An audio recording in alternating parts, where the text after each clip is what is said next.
मेरा उस वक्त रो रो कर बुरा हाल था। मुझे नहीं पता था कि सुधीर मेरी गैर मौजूदगी में मेरी बेटियों को किसी के हाथों में बेच देगा, और यह मुझे भी मालूम नहीं था कि उसने मेरी बेटियों को किसे और कहां बेचा है। सुल्तानपुर इतना बड़ा था कि मैं चाहकर भी अपनी बेटियों को नहीं ढूंढ सकती थी। जब मैं सुधीर से लड़ती कि मेरी बेटियों को किसे बेचा है, उन्हें वापस लेकर आओ, तो वह कहता, तुम फिक्र ना करो, तुम्हारी बेटियां जहाँ भी हैं ऐसो आराम की जिंदगी जी रही हैं। और फिर मेरी इतनी पसली नहीं थी कि मैं उनका बोझ उठा सकूं, और फिर कल को उनकी शादी भी तो करनी थी। मैं कहाँ से देता उनको दहेज। मुझे जो बेहतर लगा मैंने वह कर लिया। अब तुम अपनी बकबक बंद करो और जाओ मेरे लिए ताजी रोटी बना कर लाओ। मैं आंसू पोंछती हुई उठी और सुधीर के लिए रोटी बनाने लगी। मेरा दिल अपनी बेटियों की जुदाई में बहुत तड़प रहा था। मेरी ममता उनको अपने सीने से लगाने के लिए बेचैन थी। मेरी तो कुल दुनिया मेरी बेटियां ही थी। बेटा न होने की वजह से सुधीर को बेटियों से बहुत चिढ़ थी। अभी मैंने एक रोटी ही तवे से उतारी थी कि दरवाजे पर एक भिखारिन आई और उसने आवाज लगाई, भगवान के नाम पर कोई भूखे को खाना खिला दे, भगवान तेरे दिल की हर ख्वाहिश को पूरा करे। मैंने जल्दी से 2 रोटियां ली और कटोरी में सब्जी डाली और भिखारिन को देने के लिए दरवाजे पर गई। यह भिखारिन अक्सर मेरे घर आया करती थी। मैंने कभी उसे खाली हाथ नहीं लौटाया था।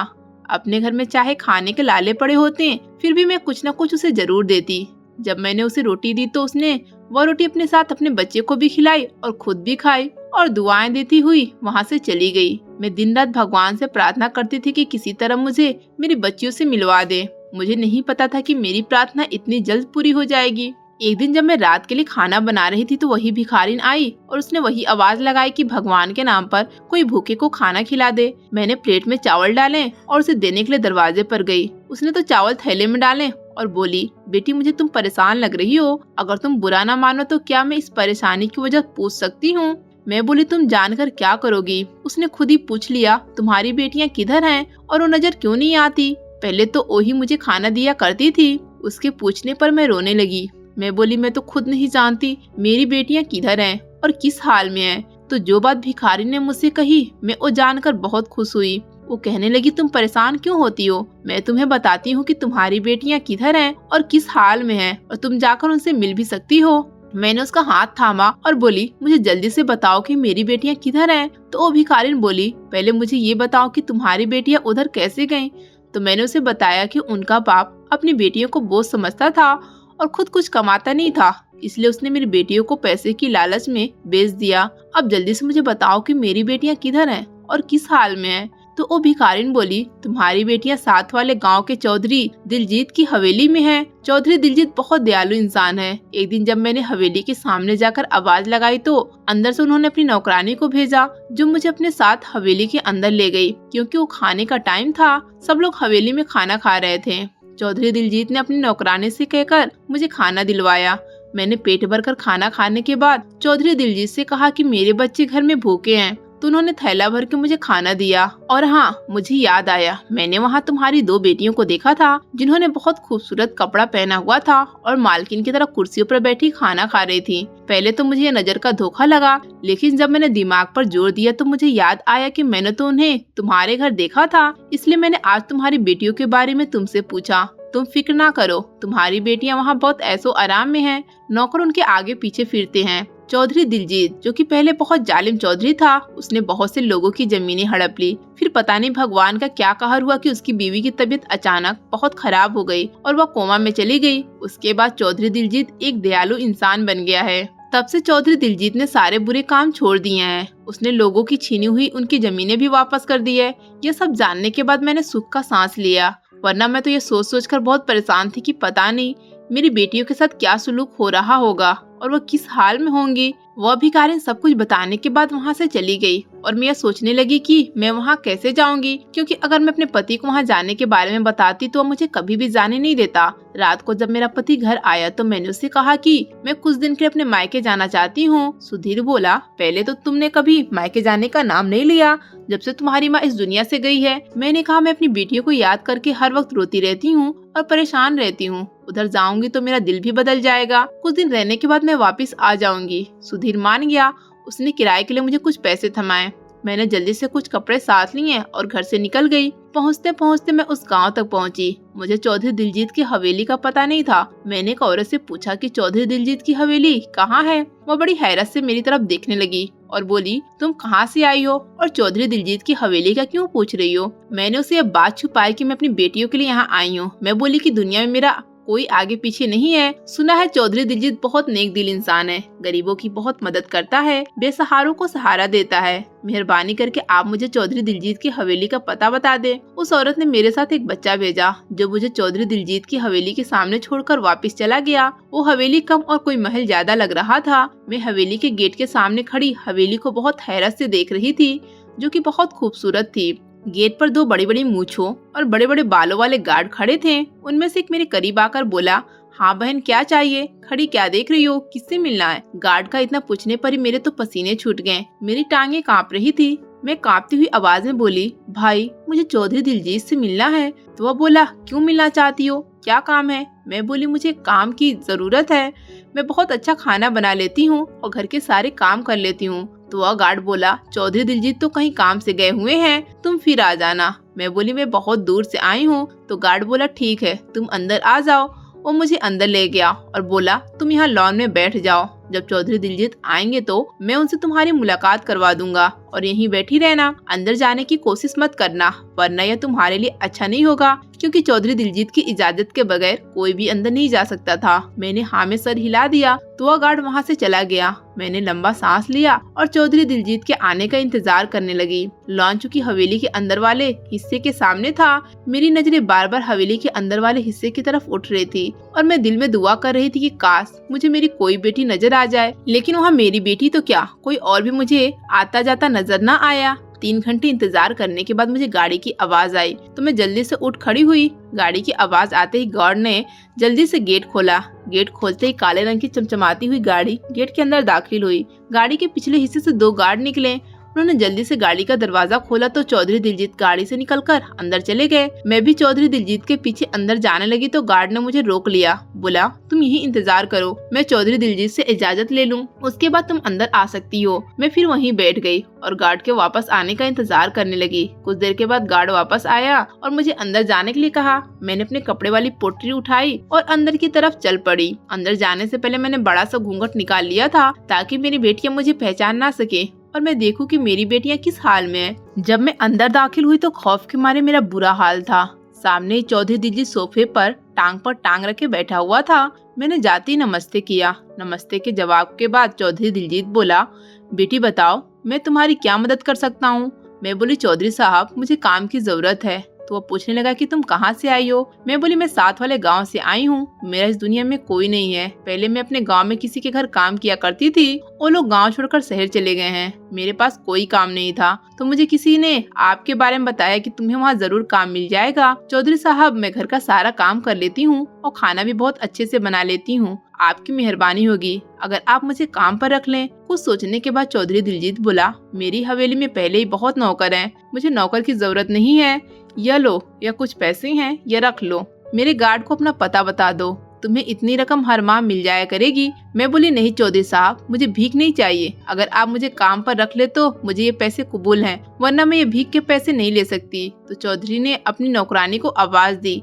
नौकरानी नीलम दौड़ती हुई आई और बोली, जी चौधरी साहब। चौधरी दिलजीत बोला, आज से खाना बनाने की जिम्मेदारी तुम्हारी है और आज से सफाई का सारा काम यह नई नौकरानी देखेगी। मैं बोली, चौधरी साहब आपका बहुत शुक्रिया, सच में आपका दिल बहुत बड़ा है। वह नौकरानी मुझे अपने साथ ले गई और मुझे सारा काम समझा दिया। उस दिन मैंने कोई काम नहीं किया क्योंकि वो मेरा पहला दिन था। काम समझाने के बाद नौकरानी ने मुझे मेरा क्वार्टर दिखाया, जो कि नौकरानी की रहने की जगह थी। क्वार्टर में हर तरह की सहूलत मौजूद थी, जो चौधरी दिलजीत की नेक दिली का बोलता हुआ सबूत था। अगले दिन नीलम ने मुझे जगाया। नीलम उस हवेली की पुरानी नौकरानी थी। मैंने उठने के बाद पूजा पाठ की और भगवान के सामने गिड़गिड़ाकर प्रार्थना की कि वह मुझे मेरी बेटियों से मिला दें। उसके बाद मैं अपने काम पर लग गई।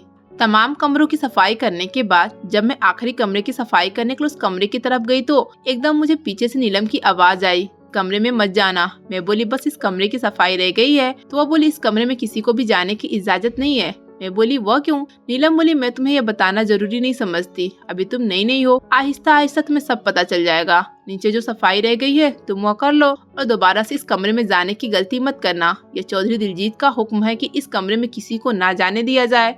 मैंने सफाई करने के बाद नीलम के साथ मिलकर खाना लगवाया। मेरी नजरें बार बार अपनी बेटियों को ढूंढ रही थी क्योंकि खाना लग चुका था। मैंने घूंघट वैसे ही निकाला हुआ था। कुछ देर के बाद मुझे अपनी 5 बेटियों की आवाज सुनाई दी, जिन्होंने खाने की टेबल पर आते ही चौधरी दिलजीत को नमस्ते किया। चौधरी दिलजीत ने बहुत प्यार भरे लहजे में उनको नमस्ते का जवाब दिया और बोला, बैठो बेटा, खाना शुरू करो, हम लोग तुम्हारा इंतजार कर रहे थे। खामोशी से घर के तमाम सदस्य ने खाना खाया। खाना खाने के बाद सब बारी बारी उठकर जाने लगे। घूंघट होने की वजह से मुझे अपनी 2 बेटियों के पाँव नजर आए।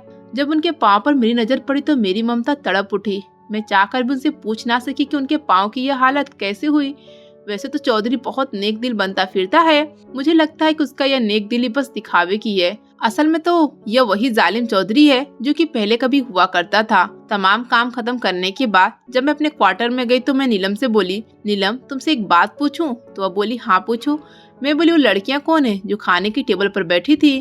तो नीलम बोली वो चौधरी साहब की बेटियां हैं। मैं बोली अगर वो चौधरी साहब की बेटियां हैं तो उनके पाँव की यह हालत कैसे हुई? नीलम बौखला गई और बोली, अच्छा मुझे भी कुछ काम है, मैं जाकर वापस आती हूँ, तुम सो जाओ। लेकिन मैं कैसे सोती? मैं तो एक माँ थी और एक माँ अपनी औलाद की यह हालत देखकर कैसे सो सकती है? वो सारी रात मैंने जाग कर रोते हुए गुजारी। अगली सुबह जब मैं हवेली में गई तो मेरी 5 बेटियां सोफे पर बैठी हुई थी और आपस में बातें करके हंस रही थी। ऐसा लग रहा था जैसे वो यहाँ बहुत खुश हैं। इतने में चौधरी दिलजीत आया और बोला, तुम लोग यहाँ क्या कर रही हो? चलो कमरे में जाओ और जो काम मैंने तुम लोगों से कहा है उसमें जरा भी लापरवाही नहीं होनी चाहिए। वो 5 जल्दी से उठी और सीढ़ियाँ चढ़ती हुई उसी कमरे में गई जिस कमरे में नीलम ने मुझे जाने के लिए मना किया था। मैंने भी ठान ली थी कि उस कमरे में जरूर जाऊंगी और देखूंगी कि क्या होता है और मेरी बेटियों के पाँव ऐसे क्यों हैं, क्यों उन्हें इतनी ज्यादा तकलीफ दी जा रही है। वो सिर्फ खाना खाने के लिए ही नीचे आई और उसके बाद फौरन ही उस कमरे में चली जाती। यह सिलसिला कई रोज तक चलता रहा। मैं किसी को यह भी नहीं बता सकती थी कि मैं उनकी माँ हूँ, क्योंकि अगर किसी को पता चल जाता तो मुमकिन था कि चौधरी दिलजीत मुझे यहाँ से चलता कर देता।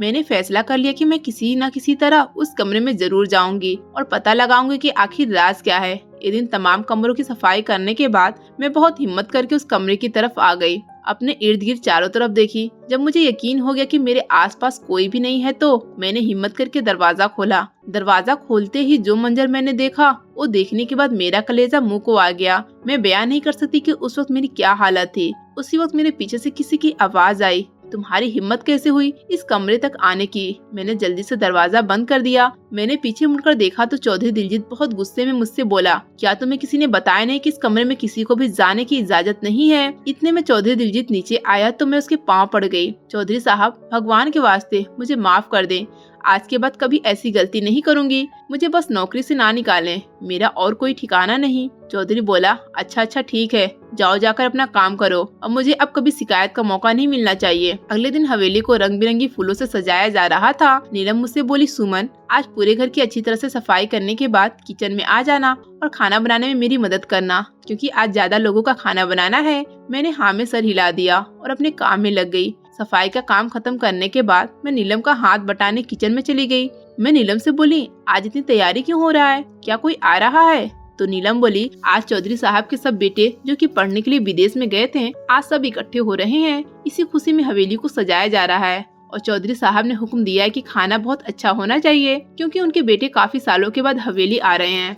इसलिए चौधरी साहब चाहते हैं कि किसी चीज में कोई कमी नहीं होनी चाहिए। अच्छा, तुम जल्दी जल्दी हाथ चलाओ और अपना घूंघट उठा दो, यहाँ मेरे अलावा कोई और दूसरा नहीं है। मैंने अपना घूंघट उठाया। नीलम बोली, अच्छा तुम सलाद बना दो। मैंने सलाद बनाने के बाद बर्तन साफ किए। इतने देर में गाड़ी के हॉर्न की आवाज आई। मैंने और नीलम ने जल्दी से ताजा जूस के साथ दूसरी चीजें ट्रे में सजाई और जल्दी से ड्राइंग रूम में लेकर गए, जहाँ चौधरी दिलजीत और उनके बेटे बैठे हुए थे।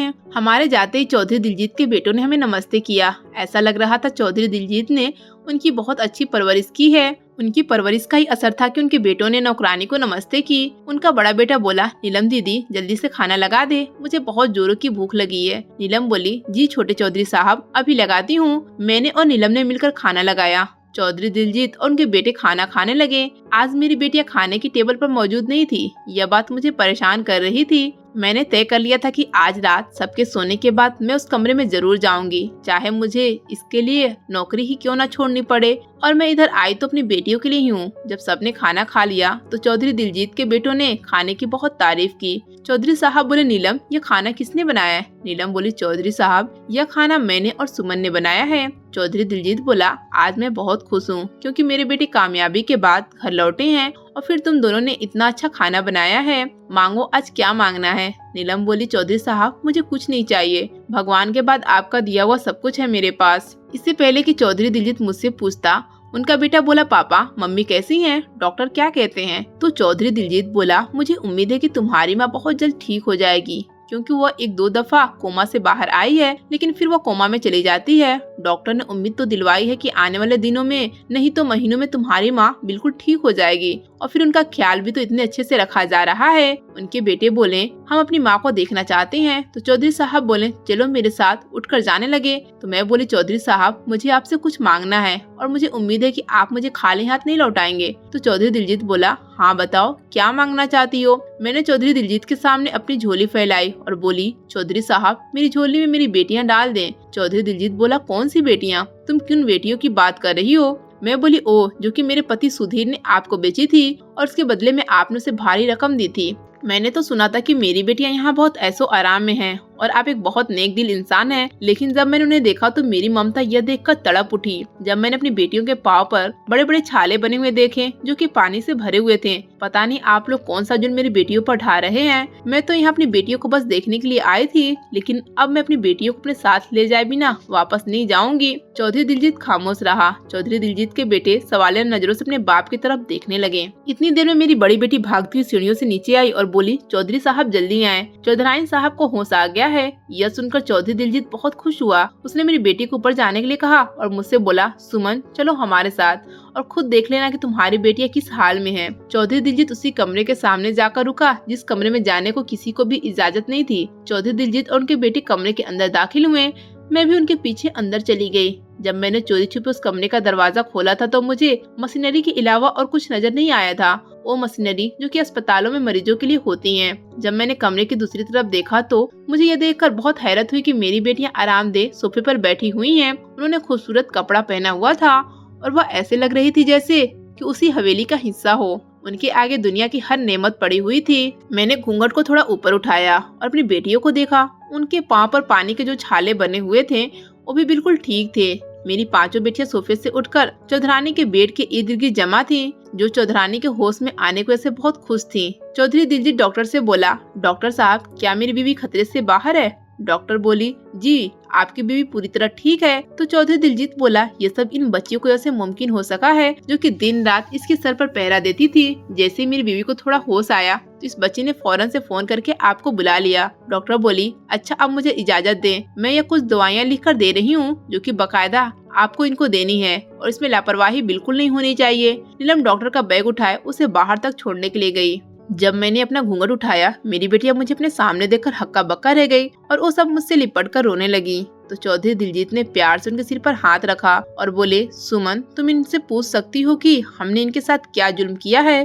तो बेटियां बोली, नहीं अम्मा, इन लोगों ने हमारे साथ कोई जुल्म नहीं किया, बल्कि हम तो जब से यहाँ आई हैं चौधरी साहब बेटियों की तरह हमसे प्यार करते हैं और हम मालकिन की तरह इस हवेली पर राज कर रही हैं। मैं बोली, तो तुम लोगों के पाँव पर जो पानी के छाले बने हुए थे वो कैसे बने? तो मेरी बड़ी बेटी बोली, अम्मा ये दोनों किचन में खाना बनाने के लिए गई थी तो गरम गरम घी इनके पाँव पर गिर गया। चौधरी साहब और नीलम के मना करने के बावजूद भी ये दोनों खाना बनाने की जिद करने लगी। उनकी जिद की वजह से इन्हें ये तकलीफ उठानी पड़ी। अब आप सोच भी नहीं सकती कि हम यहाँ कितनी खुश हैं। वो तो भगवान का लाख लाख शुक्र है कि पापा ने हमें चौधरी दिलजीत को बेचा। अगर किसी और को बेचता तो पता नहीं आज तेरी बेटियां कहाँ और किस हाल में होती। पापा ने तो मुड़कर हमारी खबर तक नहीं ली कि मेरी बेटियां जी रही हैं या मर गईं। इनसे अच्छे तो ये लोग हैं जिन्होंने गैर होते हुए भी हमें इतना प्यार दिया। मैं बोली, मगर तुम इस कमरे तक ही क्यों रहती हो? तो मेरी बेटियां बोली, चौधराइन साहिबा कमरे में थी तो हम पांचों इनकी देखभाल की जिम्मेदारी ली थी, इसलिए हम इस कमरे से सिर्फ खाना खाने के लिए ही बाहर निकलती हैं। चौधराइन ने मेरी बेटियों को अपने पास बुलाया और उनसे बोले,